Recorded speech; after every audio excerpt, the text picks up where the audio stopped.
Ìpínlẹ̀ Ọ̀ṣun fẹ́ gba àlejò Arẹ́gbẹ́ṣọlá, ẹkùn ìdìbò mẹ́sàn-án ni yóò dé. Ẹgbẹ́ òṣèlú African Democratic Congress nípínlẹ̀ Ọ̀ṣun ti kéde pé àwọn yóò ṣàbẹ̀wò sí ẹkùn ìdìbò mẹ́sàn-án tó wà nípínlẹ̀ náà. Àbẹ̀wò ńlá ọlọ́jọ́ mẹ́sàn-án ọ̀hún ni akọ̀wé àpapọ̀ fún ẹgbẹ́ òṣèlú ADC lórílẹ̀‐èdè yìí ọ̀gbẹ́ni Rauf Adésọjí Arẹ́gbẹ́ṣọlá yóò darí gẹ́gẹ́ bí alága ìgbìmọ̀ ìpolongo ẹgbẹ́ náà lọ́sùn Àbọ̀sẹ̀dé Bùsáyọ̀ Olúwaṣeun ṣàlàyé.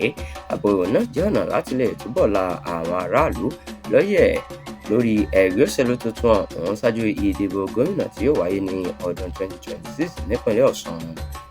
Bí àlàkalẹ̀ ọ̀hún ṣe lọ nìyí, ẹkùn ìdìbò Ìfẹ́dayọ̀ Ìlà Bolúwadúró ni yóò gba àlejò wọn ní ọjọ́ kejìdínlógún oṣù kọkànlá ọdún yìí, nígbà tí ẹkùn ìdìbò Ayédáadé Ìrèwọlé Ìṣọ̀kan yóò gbàlejò wọn ní ogúnjọ́ oṣù kọkànlá ọdún yìí.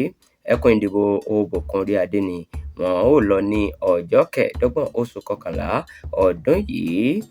Ọ̀pọ̀ ìrìn àjò náà yóò sì kún fún ẹkùn ìdìbò Ìfẹ́lódùn Orípẹ́ Odò Ọ̀tìn lọ́jọ́ kẹtàdínlọ́gbọ̀n oṣù kọkànlá ọdún yìí.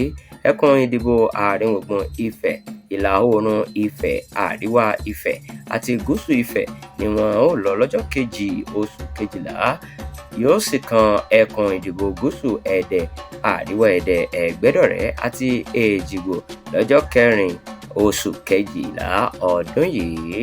Nígbà tó bá di ọjọ́ karùn-ún oṣù kejìlá ni àbẹ̀wò yóò dé ẹkùn ìdìbò ìlà oòrùn Ìléṣà, ìwọ̀ oòrùn Ìléṣà, ìlà oòrùn Àtàkùmọ̀sà àti ìwọ̀ oòrùn Àtàkùmọ̀sà.